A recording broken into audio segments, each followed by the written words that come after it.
So, I do not really support BJP nor am I against them. Same with CJP, Congress, AP or any political party. As long as it does not affect my real life, why should I be concerned which party is in the ruling position? For the longest period of time, I thought being politically neutral or rather ignorant is cool, it's aesthetic. And मेरे life में already बहुत drama चल रहा है, मुझे क्या मतलब दुनिया में और क्या क्या ड्रामा चल रहा है उसके बारे में जान के. And I've always noticed that females around me, they do not have a very strong political opinion, or even if they have, they do not choose to voice it. तो मुझे अगर कभी भी politics के बारे में कुछ भी जानना है, I always go to my male friends.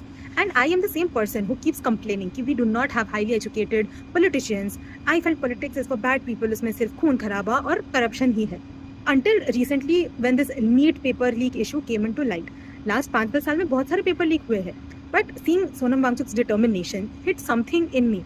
And I felt कि यार what do you mean by it does not affect my real life? If you are an engineer, or rather if you just go to office, you use the roads, right? हमारे पास already दुनिया का एक wonder है, the 90-degree bridge that's built in Bihar. Do you want more such bridges? No, right? So it affects your real life if you are using the roads.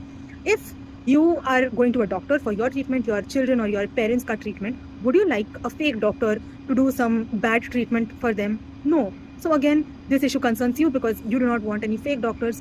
So her fold of life is supposed to be concerned about what's happening in India. And what I said, that women, I feel, do not have very strong political opinions or they do not voice it. It's really high time that we start reading the actual news and start forming strong political opinions and stop being malleable and stop letting someone else shape or frame our opinions. Let me know what you think about it.